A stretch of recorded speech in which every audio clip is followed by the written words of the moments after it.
Today, and he ain't afraid to say what he's thinking. It's the Michael K Show on 880 ESPN Radio. No Michael K. No Michael K. Jake Asman in for Michael, taking you until 3 o'clock. Coming at you live from our New York City studios. A lot to talk about. We have an absolutely loaded guest list. Michael, by the way, should be back tomorrow. He's doing just fine. Don't you worry. Marcus Spears will join us in his weekly spot on the K Show at 1:30. At 1:45, we'll talk with one of the best college basketball coaches of all time. Michigan State head coach Tom Izzo will join the program. Michigan State in town at the Garden tonight, taking on Kentucky in the annual Champions Classic. So we'll check in with Coach Izzo, his number 17 ranked Spartans go up against the 12th ranked Kentucky Wildcats tonight. So we'll get into that with him. And then 2 o'clock, weekly college football segment with the great Paul Finebaum. So we got a lot to do. We certainly will talk plenty about football. Also, I keep checking Twitter. I keep making sure I'm not missing anything. Trent Grisham has until 4 p.m. today to accept or decline the one-year qualifying offer for around $22 million. And that decision to me has major ramifications for the rest of the Yankees offseason. If Grisham does not accept the offer, I think that'd be best-case scenario for the Yankees, because then that now frees you up to potentially bring back Bellinger and not logjam either Spencer Jones or Jason Dominguez. It gives you more options. If he accepts it, it's not like it's this odious contract, but it is a lot of money for a guy who's coming off this one outlier career year. I don't know if Trent Grisham's going to hit another 30-plus home runs next season. Now, it's only a one-year deal, but that better not mean the Yankees are saying, oh, we're good. We can't bring back Cody Bellinger anymore. And who knows? I don't think it necessarily does, but it does limit some of the other moves you maybe can make along the margins if Hal Steinbrenner's still insistent on getting the payroll to under $300 million. So we will be checking that and following that. I also have some thoughts on the Knicks losing last night, but we start with some football, right? Even though the Jets and the Giants both stink, we're talking football. I'll start with the Jets, because yesterday it was reported that Justin Fields is being benched for Tyrod Taylor. And look, I have absolutely no issue with this decision by the Jets. It's the right decision. If you heard me filling in for Michael on Friday, I was screaming and yelling about this. This was the right move. Tyrod Taylor gives you, one, the best chance to win. He's a better quarterback than Justin Fields. I don't care about their age. And if Aaron Glenn's going to admit after the game on Thursday that they don't want to run Tyrod Taylor a lot because they're concerned about him getting hurt, then there's no point in having Justin Fields out there. I think I said that wrong. If they don't want to run Justin Fields a lot because they're concerned about him getting hurt, then don't play him, right? Play Tyrod instead, who's more of a drop-back, conventional quarterback. But the biggest reason why Tyrod needs to play, you got to be able to evaluate the players that are on this team. I have no idea what John Mechie is or what A.D. Mitchell is. A.D. Mitchell couldn't catch last Thursday, but you know what? He was getting open against Christian Gonzalez. I need more opportunities for him to make plays downfield. I need more opportunities for Mason Taylor to get the ball thrown to him, the Jets tight end. And I also want to get a better idea on the offensive coordinator for the Jets, because he has a super important job going into next year if the Jets are now going to be drafting one of these rookie quarterbacks. So, look, there's only 7 games to go. I've seen enough from Justin Fields. It was time to make a change. Justin Fields has topped 100 passing yards only 2 times in his last 5 starts. The Jets rank 32nd in passing yards per game. 140 yards per game is what they average in the NFL. In a league built to score, the Jets don't do it. Justin Fields has had 505 total yards in his past 5 starts combined. It was time. The reason it even took this long was because of the circumstances with the Jets' schedule, right? Tyrod was going to start the Bengals game. He was hurt. So Fields starts against the worst defense in the league. He plays great.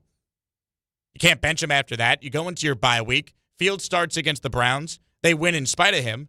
And then what? Oh, well, you can't bench him because it's a short week. So short week, you don't bench him, and then you pivot to Tyrod Taylor after Fields on Thursday Night Football was downright horrendous. It should have happened at halftime of the Patriots game. It should have happened at halftime in London against the Broncos. But here's the big thing, right? It's easy to say Justin Fields is not any good. Here's the real concern I have as a diehard fan of the Jets. And again, Jake Asman in for Michael K. Would love to hear from Jet fans on this because I know there's a lot of you out there. Can Aaron Glenn and Darren Muji be trusted to pick the next quarterback? Like, that is the central question now facing the Jets going forward. And we might not have a choice as fans. I don't think Woody Johnson's going to fire his head coach and GM after he allowed them to make the trades that the Jets just made at the deadline, right? Glenn sold Woody on this master plan of sustained winning and rebuilding it the right way. How many times have we heard that load of crap from a Jet coach or GM? But that's the plan that Woody's buying into. But Fields was such a miss for everyone involved in that decision. Whether you want to blame Glenn for sticking his neck out for the guy, saying this guy's never been coached up, we're going to let him play quarterback, which is kind of the problem. If you let him play quarterback, he can't do it. If you let him play running back, maybe he can make some plays with his legs. But that's a whole other conversation. But whether you want to put that on Glenn, whether you want to put that on Engstrand, whoever, Aaron Glenn's the head coach. He oversaw that decision.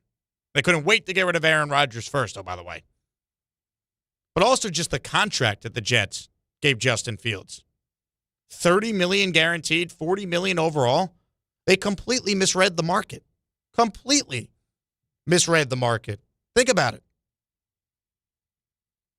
Look at the contracts that other reclamation project quarterbacks received.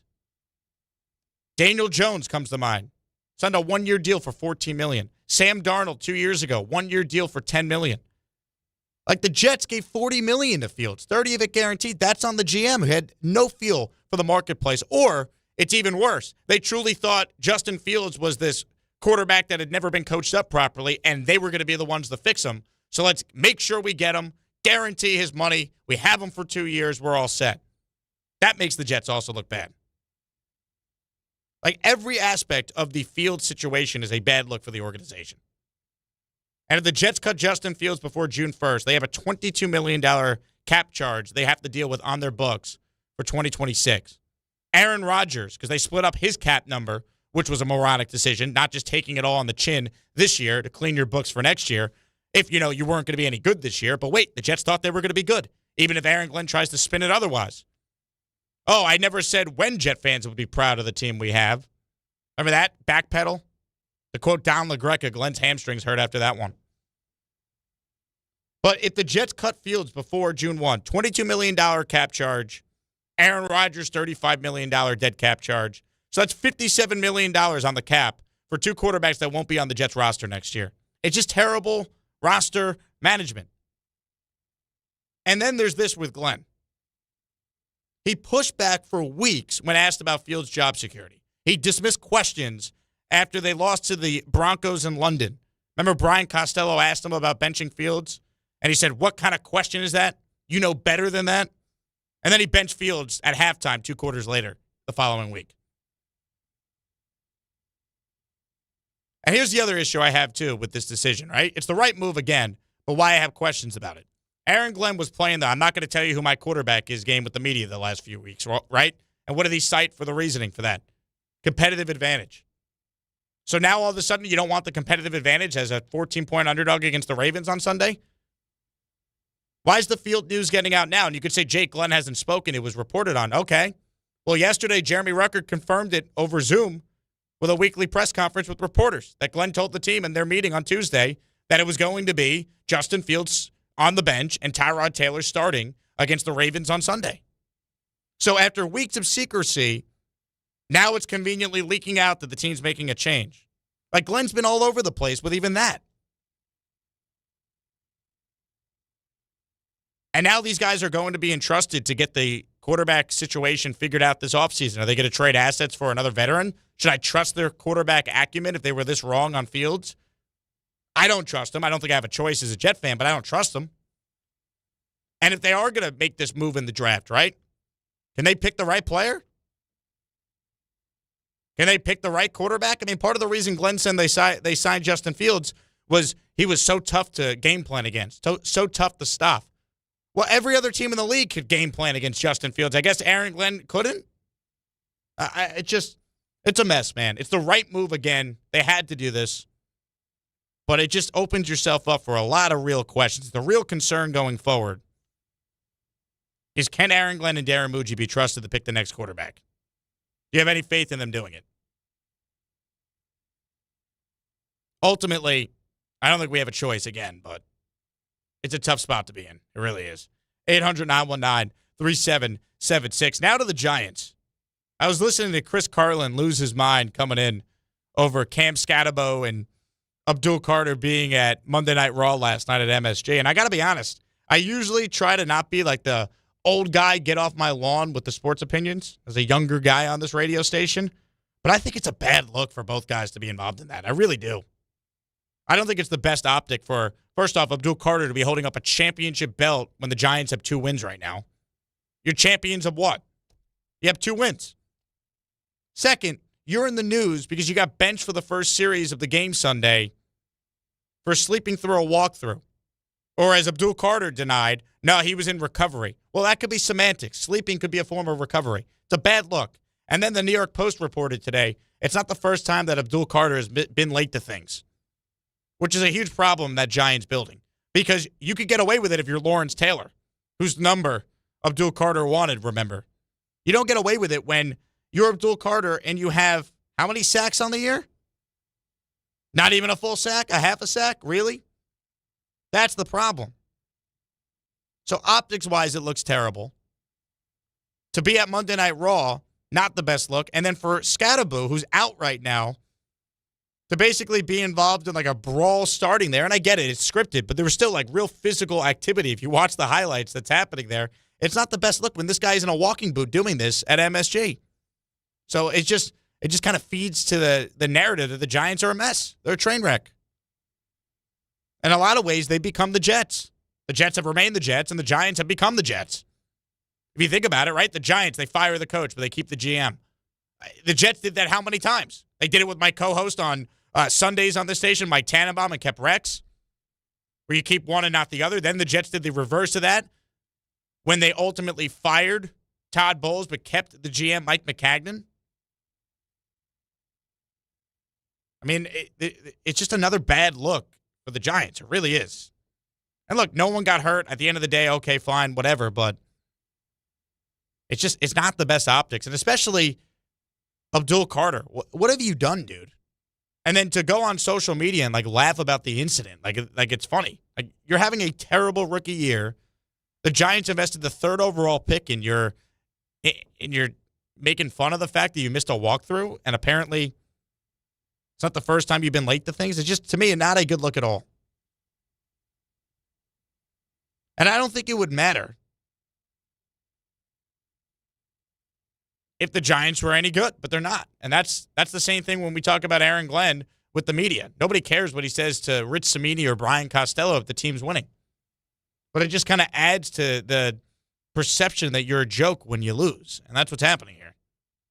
So all around, I just don't think it was a good look for the Giants yesterday with the Carter stuff coming out during the day and then being seen at the Garden last night holding up a Giants championship belt when you're a 2-win team. Now, Matt Bumbaka is one of the esteemed producers of the show. He is a Giants fan, so maybe I'm off base here. Maybe Giants fans don't care. I want the pulse of a Giants fan. I listened to Rothenberg this morning. He didn't like it. He's as big of a Giant fan as anyone. Where do you stand with Abdul Carter and Cam Skattebo being at MSG last night involved in a altercation at Monday Night Raw? Yeah, Abdul being there, I really did not care, didn't mind it whatsoever. Even Skattebo being there, that's totally fine. You know, go have fun. He was at UFC Saturday night, at the Giant game Sunday, back to the Garden Monday night.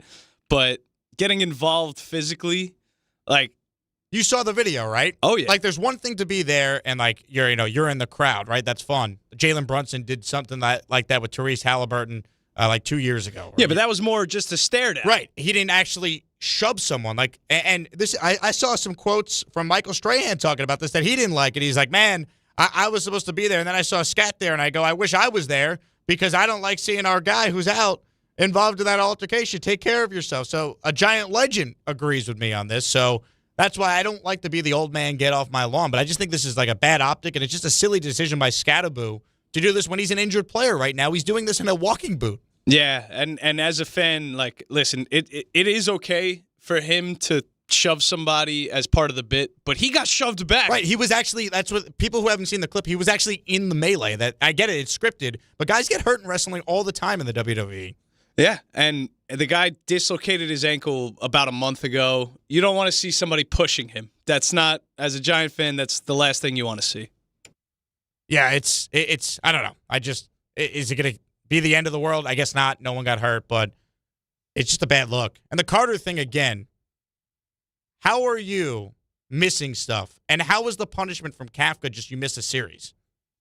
Right? Like, what does that really accomplish? I'll ask Marcus Spears that when he joins us in about 15 minutes. What are you really accomplishing if you sit a guy for just one series? Does that really teach him a lesson? I mean, you have Abdul Carter laughing about it on social media, so clearly he wasn't that remorseful for his actions. I don't know. Just silly. 800-919-3776. We'll get to your calls coming up. You know, the other thing that happened today that was really annoying is I could not get on basically every social media app trying to look up information to prepare for the show. How many people out there were affected by the Cloudflare situation?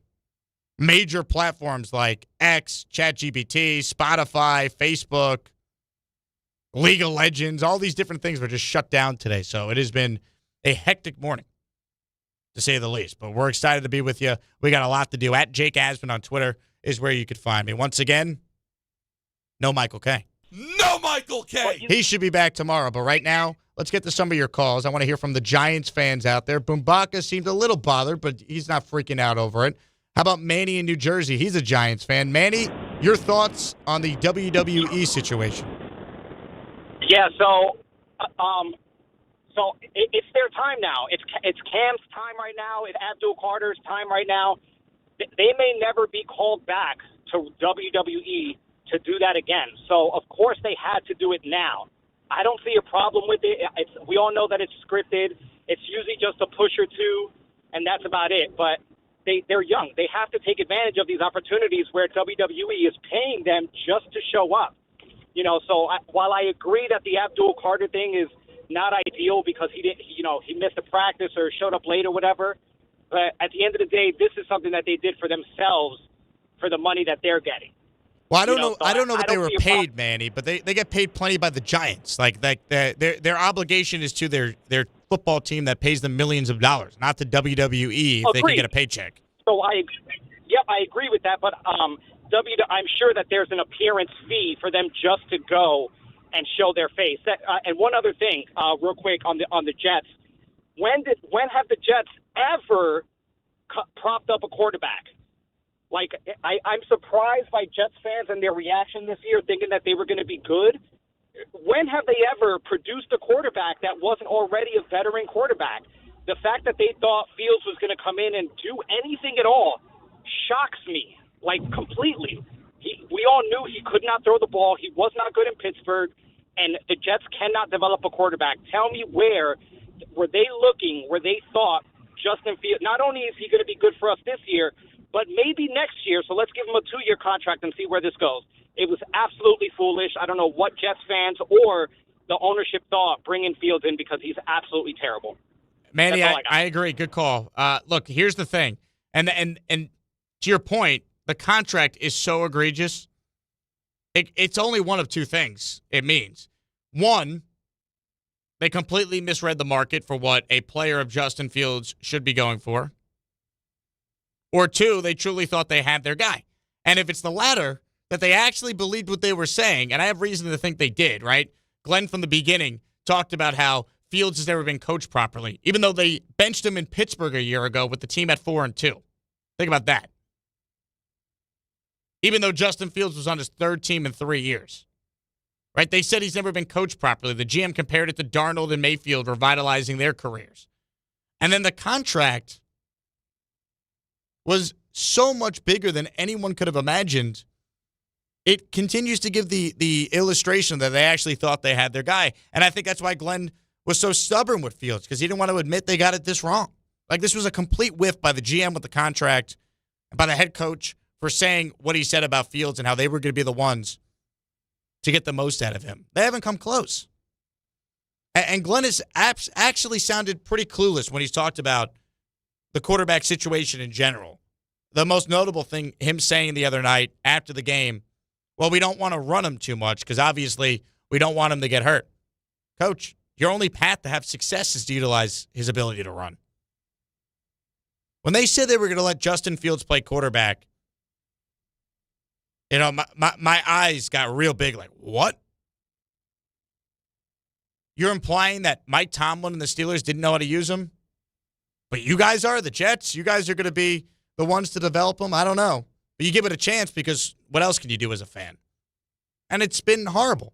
And I'll also say this for Fields. They want to evaluate him. They gave him terrible receivers. That's part of this. They want to, evaluate him. They gave him a first-time offensive coordinator who comes over from the Lions, where they had a traditional drop-back quarterback in Jared Goff. So while I don't think Fields is any good, and I've never been a fan of his, even before he was a Jet, just how the Jets put this team together to try and coach up Justin Fields, to quote the head coach, you can question that as well. And now these are the guys that are going to be making the decisions on who they're either going to draft or send a bunch of assets to trade for a different veteran. I think it's all legitimately concerning if you're a true Jet fan here. 800-919-3776. Bob in Vermont is up next on the Michael Kay Show with Jake Asman in for Michael. Hello, Bob.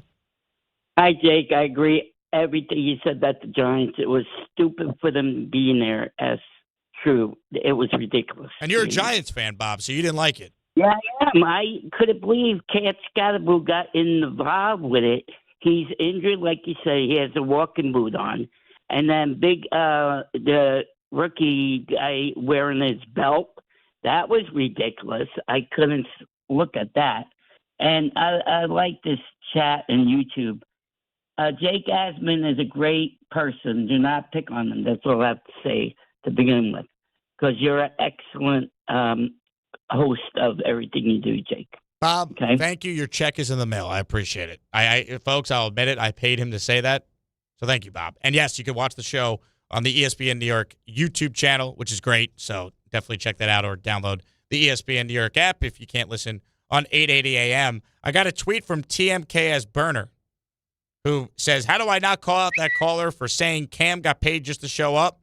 That's not true. He got paid to get into a shoving match when his leg was on backwards a few weeks ago. He did not just show up. Yeah, look, that's fair. And I did bring it up to him, TMKS. I said, his obligations to the Giants, he's an injured player. Should he be getting into a scripted melee at Madison Square Garden? But to your point, yes. Again, they were paid to show up. Were they necessarily paid for Cam to be shoving another professional wrestler? And if you haven't seen the clip, make sure you watch it before you have an opinion on it. Because there was like a legit melee. Like, Boombaka, I don't even know if you're a wrestling guy, but you saw the clip. Am I wrong? I mean, that was a legitimate, like, WWE melee last night in John Cena's last appearance at MSG. Yeah, I got worried. The little wall separating the two guys with the shoving, like, that was shaking. He's got seats behind him. Who knows, like, Andrew Schultz's mustache is there doing his thing. Oh, yeah. And, I mean, I don't know. The injury, when I saw it, I thought it was a devastating injury. And I just think that, that could easily get aggravated. Like, you don't want to do anything to risk that. I agree. But, look, thankfully no one got hurt. I mean, it would be very, Jet or Giant-like if that happened. Honestly, the craziest thing I think is Abdul Carter holding up the championship belt with his team at 2-9. What are we doing? How are you holding up a Giants championship belt when you got benched for a series for sleeping through a walkthrough, and then your team went out there? You're not even coming off a win. Like just the lack of awareness by Abdul Carter is astonishing, right? This is the same guy that, again, thought it was acceptable to ask for Lawrence Taylor's number. Maybe a top 3 football player in the league all time. Wanted the Giants to unretire that number. Didn't he ask for Phil Simms' number 2 originally, right? Because he wore 11 in college. So he asked for, one of the great Giants of all time, their quarterback who was a Super Bowl MVP. And then he asked for Lawrence Taylor's number 2. And then now he's sleeping through walkthroughs and holding up a Giants championship belt. He better turn out to be a great player. I know this year has been incredibly disappointing. Don't tell me he has, this many pressures. Sack the quarterback. And this was my, feeling watching the Giants on Sunday, right? And with Thibodeau out, I really focused in on Carter. Does he ever make an impact play? Like fourth quarter, as the Giants are having all these collapses, where's Abdul Carter at all? Brian Burns has shown up this year. When is Abdul Carter as the third pick in the draft going to make that impact play? Don't just blame Shane Bowen for that. I mean, at some point, you need the third pick in the draft to step up and make a play. 800-919-3776. We'll talk with Marcus Spears in his weekly spot on the K Show coming back. We'll get his thoughts on the Giants and the Jets. Go around the league with him as well. Keep it right here. Jake Asman in for Michael K. You're listening to all of it here on 880 ESPN New York, the ESPN New York app, and the ESPN New York YouTube channel. Tuesday with Don, Hahn, and Rosenberg. The Knicks fought to the end but remain winless on the road this season. Final horn sounds. Foul came after the buzzer. The Knicks had 3 chances on the right side basket to tie it. But in the end, Miami hangs on 115 to 113. Any reason for concern with their injuries? Don, Hahn, and Rosenberg today at 3 on ESPN New York and streaming live on YouTube. 1 in every 6 men is likely to be diagnosed with prostate cancer in his lifetime. That's why New York Presbyterian wants to remind men over 50 to book a prostate cancer screening. A simple blood test is all it takes. It could save your life. Screenings are available across New York City and Westchester at locations near you. Schedule your annual prostate cancer screening today at nyp.org/cancer screening. Stay amazing. New York Presbyterian. Is college even worth it these days? At Empire State University, it actually is. They are SUNY's leading online university. Flexible, affordable, and built for real life. With more than 120 degree programs, you can study what matters most to you. And students agree. They're ranked #1 in student satisfaction among SUNY schools. Whether you are finishing what you started or starting fresh, your goals are within reach. See for yourself. Visit SUNYEmpire.edu before the next term begins. ESPN New York is throwing a holiday party you don't want to miss. Join us Friday, December 12th at your mother's house in Garden City Park. We'll be broadcasting the Michael K. Show live from 1 to 3, followed by Don, Hahn, and Rosenberg from 3 to 7, all while supporting a great cause. Bring a toy to benefit the Garden of Dreams Foundation and help make the season brighter for local kids in need. It's the ESPN New York Holiday Party, Friday, December 12th, brought to you by Amazon Pickup, where the holidays get even happier. New York Lottery's holiday scratch-off games are the perfect gift for everyone on your list. Like me, your Aunt Jules. I told you I didn't need a gift this year, but I secretly really want one. Or me, your neighbor Frank. I hope you didn't forget I'm coming to your holiday party tonight. Or me. Why does no one ever think of the voiceover guy?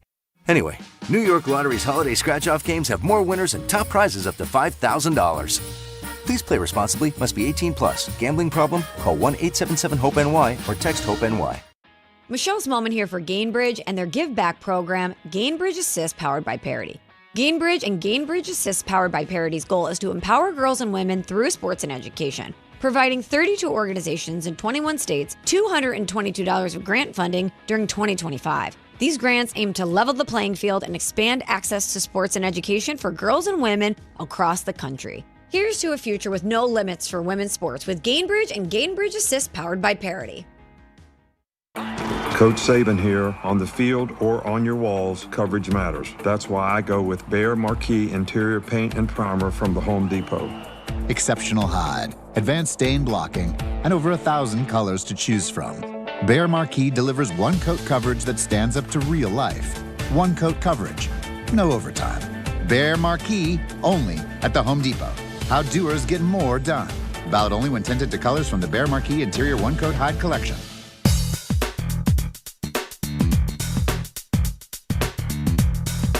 Michael K. Show right here on 880 ESPN New York and the ESPN New York app. Michael out today. Jake Asman sitting in, and we're excited to be joined right now by ESPN NFL analyst Marcus Spears in his weekly spot. Swagoo, always appreciate any time I get a chance to talk with you. Hope you're doing well.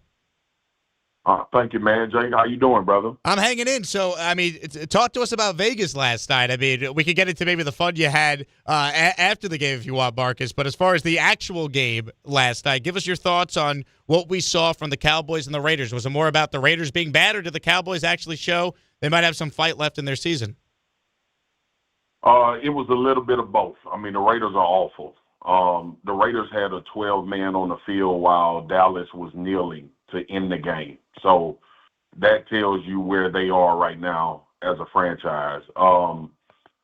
Dallas, if Dallas wouldn't have had performances earlier this season where we saw that explosive offense, I wouldn't take much away from it. But after 2 weeks of not having success on that particular side of the ball, the fact that they were able to strike early and look organized and hit some big plays, and we saw the run after the catch with George Pickens, CD got involved early, Javonte Williams got going. And I really draw from what they did against Green Bay defense. I draw from what they did earlier in the season against the Giants.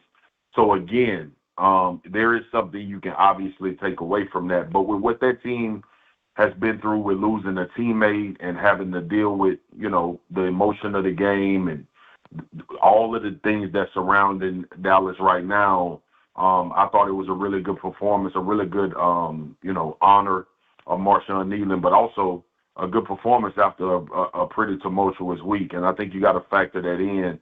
And it may be something that catapults this team. Well said. And, specifically we saw Quinnen Williams, former Jet, of course, make his debut last night. And, I mean, that was the best Quinnen has played by far this season. He already has more sacks with the Cowboys than he did with the Jets. He had 3 QB pressures and 5 quarterback hits to go with all that. What did you see from him? Is that a product of the Raiders' O-line being a mess, or is Quinnen Williams now maybe rejuvenated playing in Dallas? Well, I think there's a little bit of rejuvenation. Everybody knows that me and Quinnen are cool, and that's like a little brother to me. And I know he's excited about being here, but it's also because you got to lead and you can rush the passer more. Yep. Like that matters as well. And just having more opportunities to do what I think he does really well. And I know a lot of people probably didn't think about that factor being a part of it. Like, Quinnen, now he decides to play well. Well, more opportunities to pass rush based on your offense having success, you probably, the more you can do something, the better you get at it. So I think it's a part of his, being rejuvenated, but a part of it is how the game went, and he just had more opportunities to get after the passer. And it did help that the Las Vegas Raiders offensive line is not really good in the interior, but we've seen Quinnen do those type of things against good interior offensive linemen. Marcus Spears, ESPN NFL analyst, joining us here on the Michael Kay Show in his weekly spot. Jake Asman in for Michael Kay, taking you till 3. How about Quinnen's old team, Marcus? So the Jets are making a quarterback change. They're going to go with Tyrod Taylor Sunday against the Baltimore Ravens. From what you saw with Fields, are you surprised that Aaron Glenn is ultimately making this decision? No, I'm not surprised. I mean, a few weeks ago, I took a lot of flack, but it's fine. I'm used to it. I don't think Justin Fields is a starter in this league. I just think the inconsistency in his play, how cautious you have to be, and he'll make the splash plays with his arms sometimes and his legs, but it's not consistent enough over the time period that we've seen him have opportunities to play for me to say that that's a guy you feel comfortable with being a starter on your football team. And it's unfortunate because the dude is super talented. It just hasn't been put together. And I think the best decision I think Aaron is making the decision that he thinks gives his team the best chance to win, and that's Tyrod. And Tyrod has played at a high level in this league before. So we'll see how that goes, but I'm not surprised at all. I think Justin is just too inconsistent, and you have to cautiously call plays with him. And I think that hurts you as an offense. And you make a change, hopefully, obviously, to get more production out of that position, but also to a guy that you've seen make those type of plays and throws before that you're looking to make. Marcus, the Jets defense this year, it's a stat that's just hard to believe, especially given the fact they have a defensive head coach and an experienced defensive coordinator in Steve Wilks. But they have 1 turnover in 10 games, 0 interceptions, which is now tying an NFL record. How is it possible that a defense that, by the way, had 8 of its 11 starters returning from last year has been this bad at forcing turnovers? Well, I think it goes along with kind of what I said with Quinnen Williams, man. Like when you never got to have a chance to play from ahead, and you never get a chance to just pin your ears back. And I think Will McDonald is one of the best rushers in the league, and Johnson, and, I know who's there. And those guys are really good football players. And I think it's more of an indictment on how this game goes as a whole, as opposed to just looking at one unit. Yes, you would love to create turnovers. You would love to be able to create those negative plays, but when teams are always so comfortable and able to stick to their script and run their offense, those things become much more difficult to do. And they're trying. I mean, you can turn on film and see them trying to get the ball out and see guys, running hard to the football and still playing hard. But ultimately, there's an attrition and a frustration that sets in as well. And it's just something that you cannot deny, the fact that, dude, we press and we give up a big play because we're trying to create a turnover, or we just try to play solid defense and hope that we get 3 and outs in our offensive ball enough to make some plays. The unfortunate part about what's going on there, though, is you never get like a rhythm as a defense. You never have an opportunity to probably pressure as much as you want to unless it's in pure desperation. You never have a chance to, your pass rushers never get a chance to pin their ears back and just go. And that's a big part of creating turnovers. That's a big part of creating negative plays. It's a big part of getting offenses behind the sticks to where they do have to reach a little bit on the third and long in order to make a play. So I think it's more about, the situation that these guys have been put in. And obviously you can get turnovers regardless of all of those things. I'm just saying it's much harder to do, so I'm not surprised at the numbers. Marcus, to the Giants now. What was your reaction when you saw the story that Abdul Carter apparently slept through a Giants walkthrough, and that's why Mike Kafka did not play him in the Giants' first series against the Packers on Sunday? Yeah, young players, man. We just, we were coming off Monday night where Keon Coleman actually was inactive because he missed a Friday meeting. And I just think, man, this league, and look, you fine, you sit, you do whatever, but this league is about grown men. And sometimes, these young guys get in here and they struggle. They struggle in a lot of areas. That's why good veteran presence is important. That's why coaches that, one, hold them accountable, but also in the midst of holding them accountable are good enough to explain to them like, hey, man, we can't let this happen. This is why these consequences have taken place. So I think he'll learn from it. He'll grow from it. That's what you hope from every young player. But, Captain wants to come in and establish, a way that they're going to go about doing things. And I think that's the right thing to do.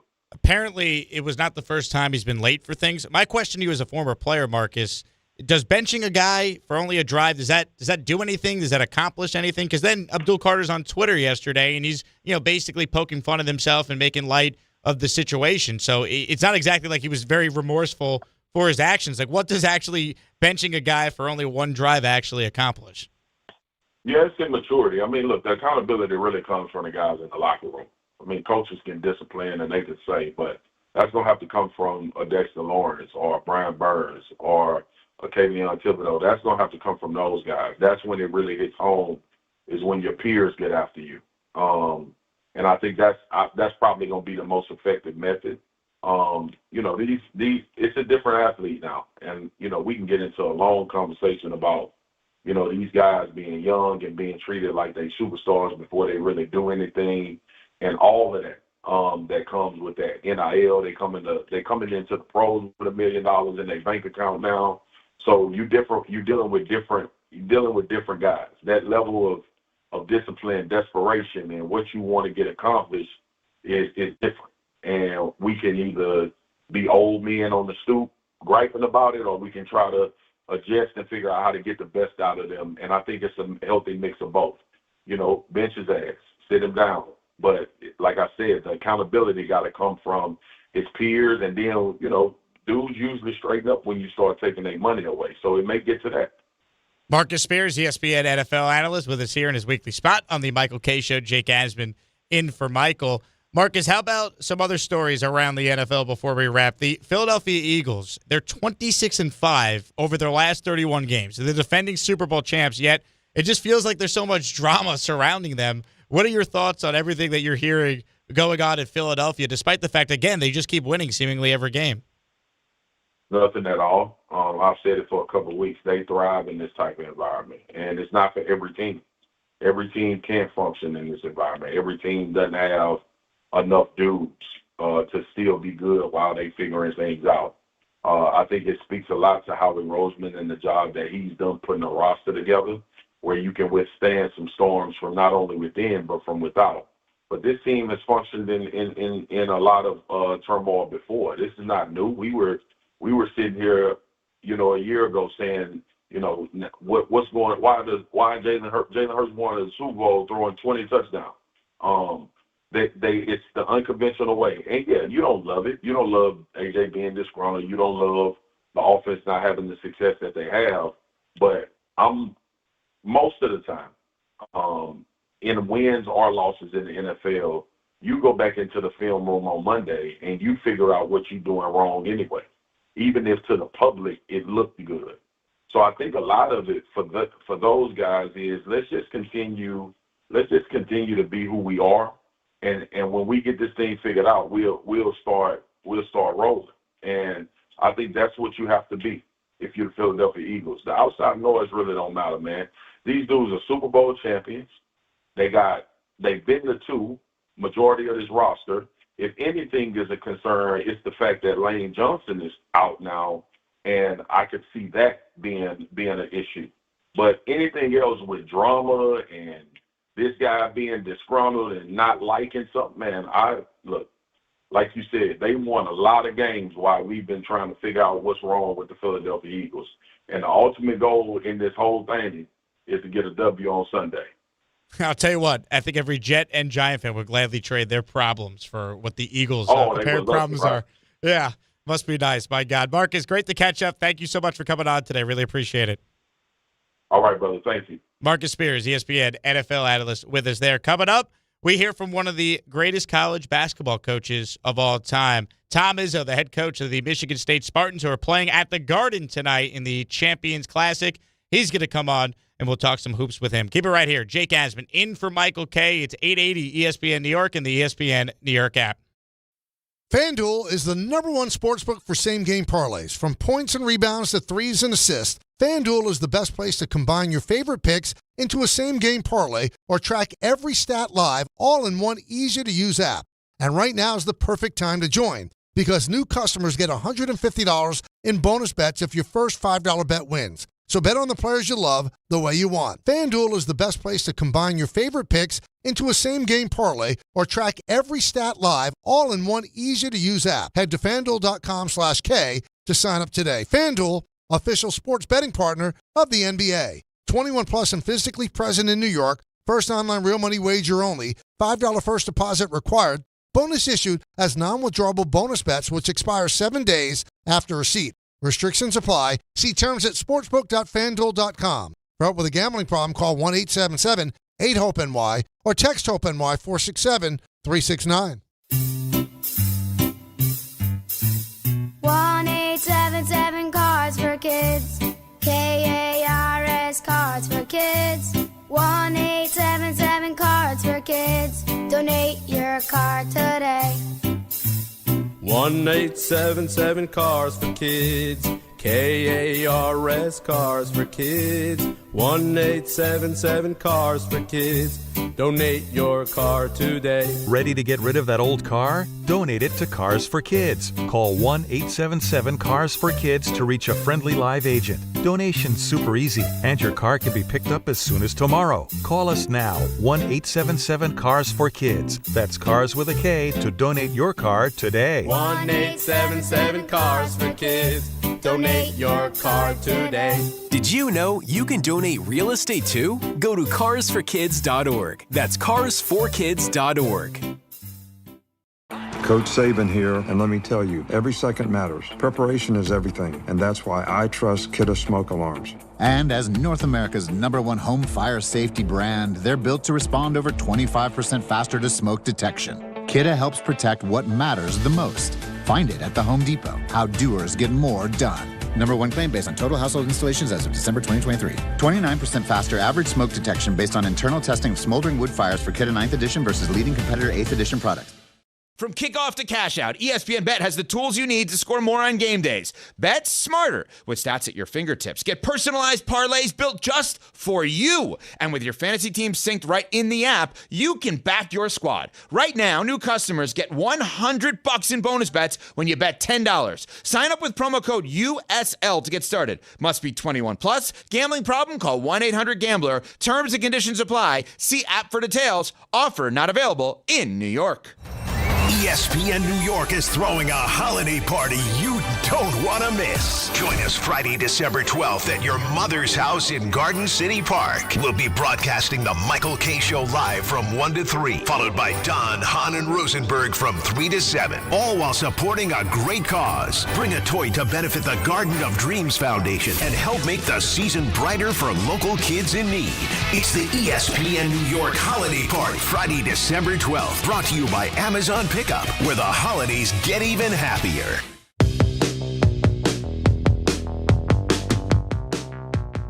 Michael K. Show right here on 880 ESPN New York, the ESPN New York app, and the ESPN New York YouTube channel. K off today, Jake Asman in. Michael should be back tomorrow. Tonight at Madison Square Garden is the annual Champions Classic. Michigan State versus Kentucky will tip off at 6:30, and you can listen to that game right here on 1050 ESPN New York. And joining us right now is the head coach of the Michigan State Spartans. The great Tom Izzo is kind enough to give us some time here on Game Day. Coach, always been a huge fan of yours. Thanks so much for coming on today.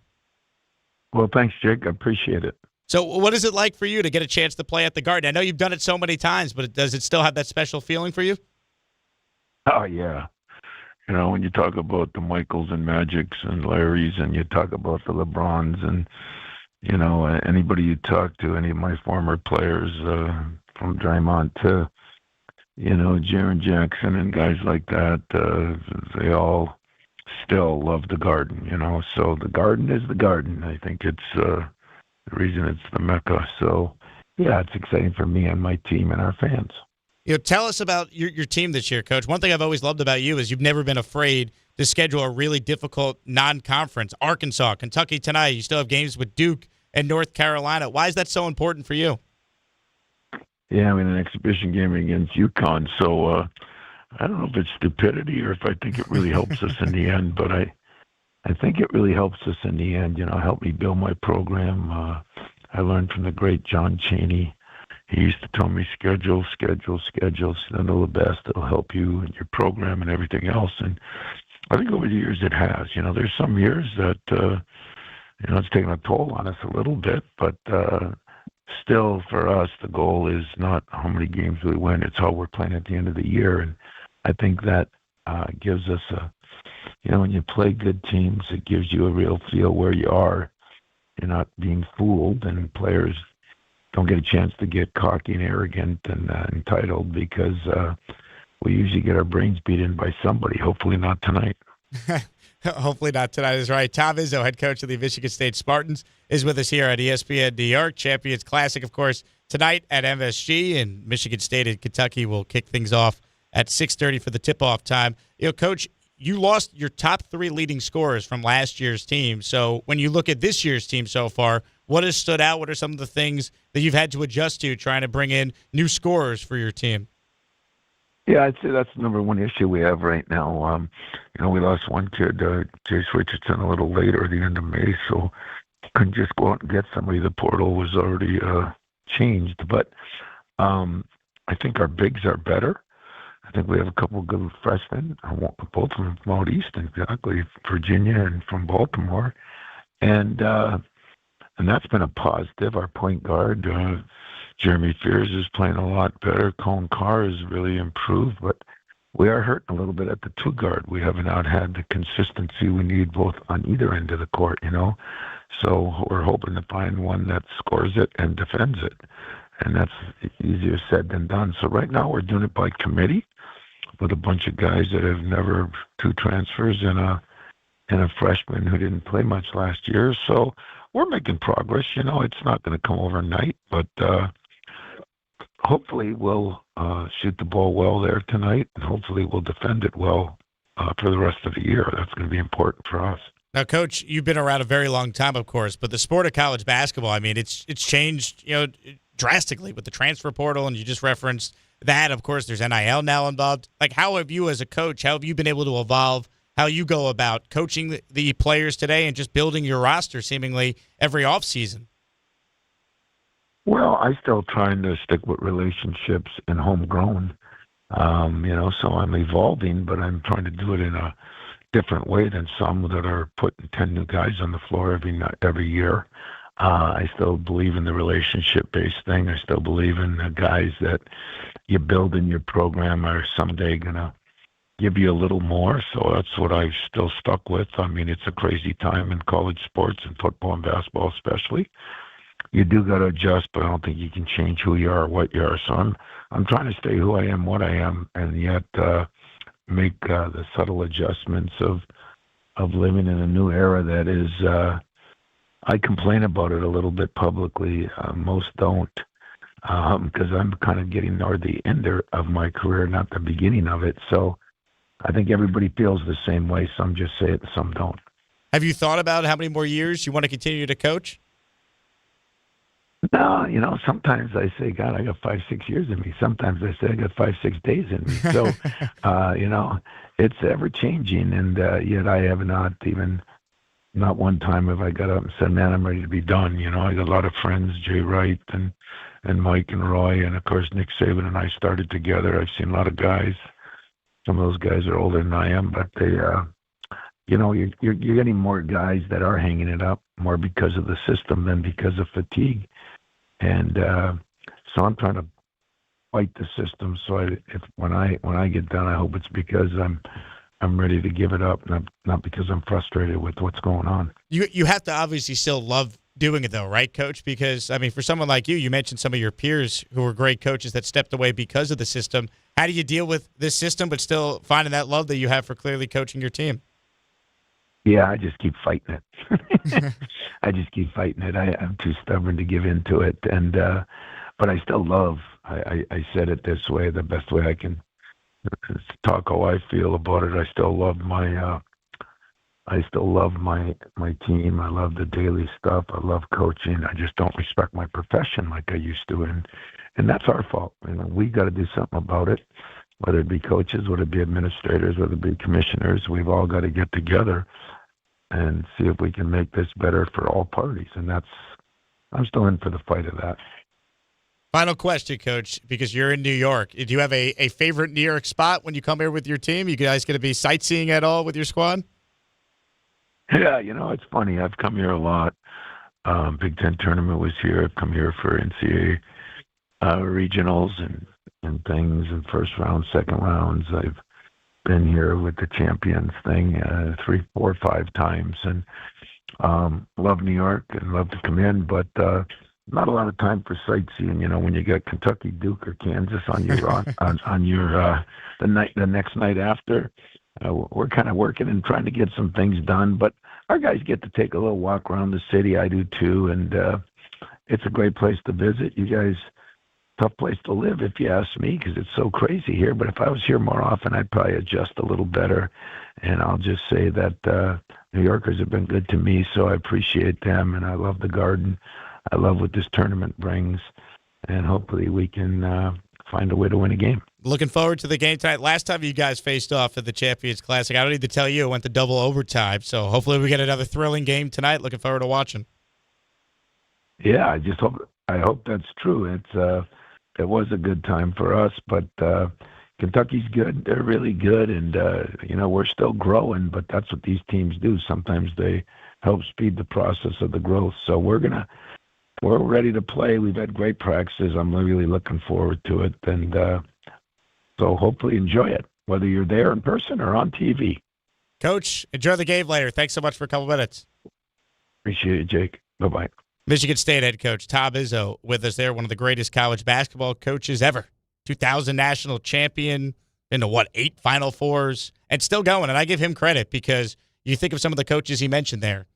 Jim Boeheim, for all the Syracuse listeners out there, Roy Williams, Coach K, Jay Wright. You go down the line, there's been so many coaches, even in college football, right? Nick Saban he referenced. Guys don't want to deal with the transfer portal and the NIL, and you have to re-recruit your own players every year. And here's Tom Izzo, 70 years old, still doing it. So I give him credit. I didn't have the guts to tell Tom Izzo that when I was applying for colleges, I did apply to Michigan State, and I got in, but I ultimately did not go. I didn't want Coach to not like me. I felt like we were having a really good conversation. But good stuff there from Tom Izzo. Again, Champions Classic tonight at the Garden. Tickets still available online if you want to go. Michigan State first up tonight in that one against Kentucky. You could hear the action on 10:50 a.m., and you can watch it on ESPN. Tip-off is at 6:30. Quick break. We'll come back. Lot still to do. Jake Asman in for Michael K, taking you till 3 right here on 880 ESPN New York and the ESPN New York app. Tuesday with Don Hahn and Rosenberg. The Knicks fought to the end but remain winless on the road this season. Final horn sounds. Foul came after the buzzer. The Knicks had 3 chances on the right side basket to tie it, but in the end, Miami hangs on 115 to 113. Any reason for concern with their injuries? Don Hahn and Rosenberg today at 3 on ESPN New York and streaming live on YouTube. Is college even worth it these days? At Empire State University, it actually is. They are SUNY's leading online university. Flexible, affordable, and built for real life. With more than 120 degree programs, you can study what matters most to you. And students agree. They're ranked #1 in student satisfaction among SUNY schools. Whether you are finishing what you started or starting fresh, your goals are within reach. See for yourself. Visit sunyempire.edu before the next term begins. Mornings with DiPietro and Rothenberg. This whole idea that Joe Shane is just safe and you have nothing to worry about is apparently not true. He's going to do the due diligence. All right, here's a folder on him and a folder on him and a folder on him. They will determine who they want based off of his information. He is hardly safe. Not that he won't be back, but it's not a slam dunk that he will be back. DiPietro and Rothenberg, morning 6 to 10 on ESPN New York and streaming live on YouTube. Your ambition just met its match with Robinhood. Trade stocks and ETFs, options, futures, and crypto all on one platform. Get started today at Robinhood.com/yourmoney. Your money, your move. All investments involve risk, including loss of principal. Options, futures, and crypto trading carry significant risk and may not suit all investors. Securities offered through Robinhood Financial LLC, member SIPC. Futures trading is offered by Robinhood Derivatives LLC, not FDIC or SIPC protected. Crypto offered through Robinhood Crypto LLC, NMLS ID 1702840, not FDIC or SIPC protected. Portfolio management offered by Robinhood Strategies, an SEC registered advisor. Rich Eisen here. As you all know, I care deeply about pediatric cancer research and awareness. That's why I'm proud to talk about Hyundai Hope on Wheels. For over 27 years, every Hyundai sold has helped fund life-saving pediatric cancer research. Together with over 850 dealers nationwide, they've raised more than $277 million, supporting over 25,000 kids in their fight against cancer. At Hyundai, hope isn't optional. It comes standard. Visit HyundaiUSA.com and search Hyundai Hope on Wheels to learn more. You live for this. The wins, the losses, the slam dunks, and the buzzer beaters. The dream that this is your team's year. Hope. It's what keeps you coming back. So you represent with anticipation and with pride. Because when everything's on the line, your support means everything. That's why the NBA Store is here to support you. Check out the largest selection of official NBA gear at NBAstore.com. A Fanatics experience. ESPN New York is throwing a holiday party you don't want to miss. Join us Friday, December 12th at your mother's house in Garden City Park. We'll be broadcasting the Michael K. Show live from 1 to 3, followed by Don, Hahn, and Rosenberg from 3 to 7, all while supporting a great cause. Bring a toy to benefit the Garden of Dreams Foundation and help make the season brighter for local kids in need. It's the ESPN New York Holiday Party, Friday, December 12th, brought to you by Amazon Pickup, where the holidays get even happier. Hey, this is Mika Zibanejad. Hey, this is Adam Fox. Catch every Rangers game right here on 880 ESPN. WHSQ and WCBS FM HD2, New York. Jake Asman in for Michael K. No Michael K. That's right, Don LaGreca. Don, Hahn, and Rosenberg's coming up in 1 hour. We got a lot to do in this hour. Paul Finebaum is going to join us, but right now it's time for Game Time, which is brought to you by Tullamore Dew Irish Whiskey, because when it's game time, it's Tully time. 7 p.m., Devils are in Tampa to play the Lightning. 7:30, Nets hosting the Celtics at the Barclays Center. 8 p.m., the Islanders are in Dallas to play the Stars. At 10 p.m., the Rangers are in Las Vegas to play the Golden Knights. Coverage begins at 9:30 right here on ESPN New York. Tullamore Dew, the original, triple distilled, triple blended, and triple cask matured Irish whiskey. Be sure to grab a Tullamore Dew or try the new Tullamore Dew Honey during today's action. Glasses up to enjoying Tullamore Dew responsibly. Joining us right now in his weekly spot is ESPN college football analyst, the host of the Paul Finebaum Show. Paul Finebaum. Paul, Jake Asman here. Thanks so much for coming on today, even with Michael off. Jake, it's a pleasure. Thank you for having me. So, first time I've gotten a chance to talk to you. I've always been a fan, and I know this time of year got to be absolutely crazy. 2 weeks to go before we get the official college football playoff positioning here for the 12 teams. What is the biggest storyline that you're personally following with 2 weeks to go here? Well, I don't think anything will change tonight, at least at the very top. It's going to be Ohio State, Indiana, and Texas A&M. But after that, it will get interesting, primarily and predicated by Alabama losing to Oklahoma. They're in a really prickly situation right now. They have 2 losses. They play not this weekend, but next weekend at Auburn. That may not mean a lot of people on Staten Island, but that's one of the bitterest rivalries on the face of the earth. Nick Saban recently said that place was a house of horrors for him. About 15 years ago, he was on the verge of a national championship, getting in, and he missed. He tried to kick a field goal at the end of the game, Jake, to win. And it ended up was returned 109 yards for a touchdown by Auburn, and it literally crushed his opportunity to win 3 straight titles. So it's one of those places. But that's for next week. The big story I think tonight is going to be, where is Miami and Notre Dame? Because Miami beat Notre Dame on the first weekend, but Notre Dame has been ranked ahead of them. Those are a couple of the stories making their own. Really, the biggest conversation in college football right now has been coaching changes. You saw James Franklin yesterday end up at Virginia Tech, and the story of the moment is Lane Kiffin, who is being wooed by everyone. I remember Michael 2 weeks ago asked me about the Giants. Kiffin, I think, let it be known it's too cold in New York, but he is being wooed by both Florida and LSU. He said today that he denied that he'd been given an ultimatum, that he had to make a decision by next week, but it is a story that will not go away. Ultimately, when you look at Lane Kiffin and the job he's done at Ole Miss, can you argue that those jobs would be that much better for him? Like, why not just stay at Ole Miss if he's happy there, he's winning, and he's obviously exceeded the expectations? If he goes, for example, to LSU, if you don't win a national title there, they're going to get rid of you. Lane Kiffin, I feel like if he wanted to stay at Ole Miss, he's in a good spot. Or is that too naive of a take of mine to have on Kiffin? No, it's the exact correct take, except we are talking about not a normal person here. We're talking about Lane Kiffin. I mean, he was the coach of the Raiders under Al Davis, I think, at the age of 30. He was fired on the tarmac by Southern Cal in 2013.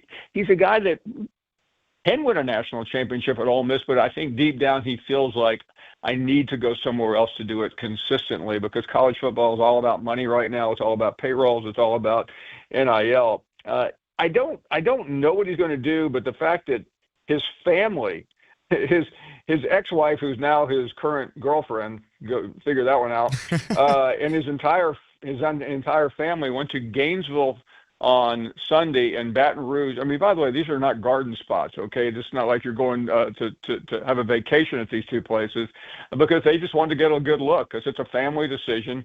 And ultimately, I don't know what he's going to do, but it is incredibly intriguing. He has a game a week from Friday. Even though he denied that the school has given him an ultimatum, most people in college football believe he has to make a decision pretty soon, because he is going to be in the playoffs.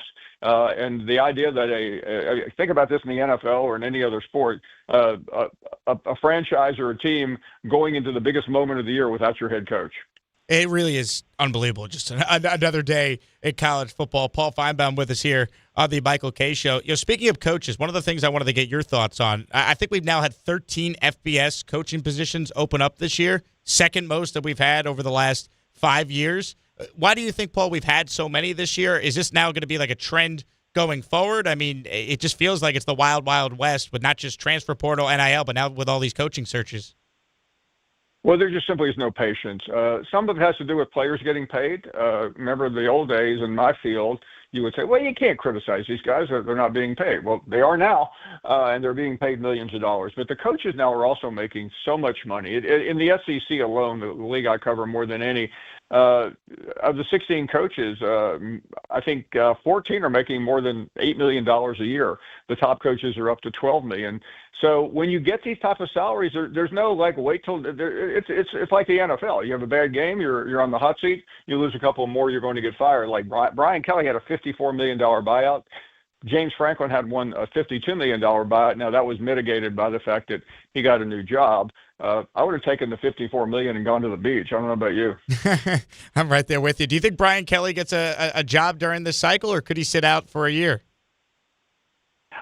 Most of these guys don't like to sit out because you get forgotten about very quickly. But the fact that Franklin got a job so fast, and Brian Kelly's on the same level. I mean, he's a good coach. He just never could quite break through at LSU. I mean, he was played for the national championship once at Notre Dame and was in the playoffs 2 other times. The real issue right now is there's so many coaching vacancies, and you could still see Lincoln Riley leave Southern Cal for one of these vacancies. You have all these other jobs that this might be the year to get one. And I think Kelly would probably be more than happy if he could get a good one. I mean, you got Penn State open. You've got all these SEC jobs. You could have Southern Cal. I mean, these are jobs that don't come open very often. You mentioned Penn State. A lot of our listeners are Penn State alum. What's the best possible coach that their AD, Pat Kraft, could actually hire here? Yeah, I mean, you're hearing a bunch of names. Brett Bielema from Illinois has been mentioned. The name that I've heard today, and it's by no means been confirmed because he has, in my mind, a better job, but that's Kalen DeBoer, who took Washington to the national championship a couple of years ago. He's been at Alabama, but that loss the other day to Oklahoma has really made his lifestyle here difficult. And if he doesn't make the playoffs, he will be on the hottest seat in the country going into next year. So I don't know what he's thinking, but I would think he would still be a pretty good hire. He has a great reputation, and at Alabama, he's done okay. But going 9-3 or 10-2 at Alabama doesn't work, especially after following a guy who won 6 national championships in 17 years, Nick Saban. Paul Finebaum joining us at his weekly spot of the Michael Kay Show, of course, brought to you by Bet365. Paul, when you look at the situation that continues to happen with these coaches, and we're going through some of them, are we going to get to a point where we actually could have, maybe it's with Kiffin, who you mentioned earlier, but are we going to get to a point where maybe even multiple schools are going to have interim head coaches coaching in these college football playoff games if the full-time coach leaves for a different school? Yeah, I think it could happen. I think it will happen. It's interesting. Last year, the backup quarterback for Fabula at Penn State left before the first game to go to Missouri. He actually did a good job this year. He probably was pretty smart to get out of there. But, yeah, that happens. And I was told by an agent the other day, these coaches the playoff may sound important, but their next opportunity is more important. I mean, just think, can you imagine, the coach of the Patriots this year or the coach of the Eagles saying, you know what, I'm going to bail before the playoffs. I mean, it's uncharted territory. We've never been there before, but we're about 2 weeks away from it happening. Unbelievable. A couple things on the field I want to get your thoughts on. What were your big takeaways from Georgia playing as well as they did, beating up on Texas, and then Texas A&M needing the largest comeback in school history to find a way to beat South Carolina? The situation at A&M is understandable. I realize we're in the Eastern time zone here, but that game started at 11 o'clock Central time zone. Nobody wants an early game. The team was unmotivated. You were playing one of the inferior teams, and they literally just couldn't do anything right. The fact that they could come back from 4 touchdowns, I think, actually speaks to how good they are. The Georgia game was even more revealing. Georgia, the last 2 weeks, has played better than anyone in the country. They have finally got it going after a bumpy start. They've only lost 1 game. They're in a position now to perhaps get a bye in the playoffs. And I still think Ohio State's the best team in the country, but Georgia is probably at the very next level. Texas A&M and Texas. So, Paul, I used to do radio in Houston for 6 years, and I worked with a Longhorn, so I know all about the Aggie and the Longhorn rivalry and how long it's been away, and now it's coming back soon. Can you explain to my audience just the significance of that game coming up and then the major ramifications it potentially has for Texas A&M? For about 30 or 40 years, they used to play on Thanksgiving Day, and it was like a ritual. Now it's going to be on the Friday night of after Thanksgiving. What's interesting is that while it's an important game for Texas, it's life or death for Texas A&M. That was the bit that they hated the day when Texas got into the SEC, and the SEC, to try to make up for the bad feelings, gave them the game last year at Kyle Field. Remember, they were the Aggies were, I think they had one loss. They had an SEC championship bid on the line, and Texas won. And this year, I think the same thing is going to happen. Texas is down and out. Their only shot at getting in the playoffs is to upset the number 3 team in the country. It wouldn't ruin the Aggies season, but deep down, this is a cliche, but it's actually true. You've worked there, you know. Beating Texas is more important than winning the national championship. They hate the Longhorns that much. Yes, they absolutely do. As far as the quarterbacks, I'm going to ask you about that because as a Jet fan, I'm starting to watch all these guys, Paul, trying to see which quarterback the Jets are likely going to ruin next. But I'm curious your thoughts because I know Michael's asked you this a few times. What have you seen from some of the guys that may or may not come out? Fernando Mendoza, Dante Moore at Oregon, of course, and Ty Simpson at Alabama. It feels like those might be the 3 top guys. Do you buy or believe in any of those 3 at the next level as legit franchise guys? No. Wonderful. I mean, Mendoza, yeah. I mean, more Jets heartbreak. Year 48. Mendoza is probably the best of the group. Ty Simpson really disappointed me last Saturday. I mean, he was scared to death against one of the better defenses in the country, which I don't think is going to help him. But as you well know, picking the quarterback, right? It's just almost impossible. But I don't want to help the Jets. I mean, I think their GM and I think their front office does a good enough job every year of screwing it up. You're not wrong about that. Paul, great to have you on. Thanks so much for still coming on today. I really appreciate your time. Oh, it was such a pleasure. Thank you. Paul Finebaum, host of course, the Paul Finebaum Show, and you watch him on ESPN all the time, talking college football with us there in his weekly spot. Paul Finebaum brought to you by Bet365. Whatever the moment, it's never ordinary at Bet365. I'll tell you what, I think Fernando Mendoza would be my pick, but I don't know. And honestly, here's my big fear for the Jets, and it goes back to what we were saying at the top of the hour. They could actually pick the right quarterback, and we might not know until 5 years goes by when that guy is on a different team lining it up. See Sam Darnold this past week aside.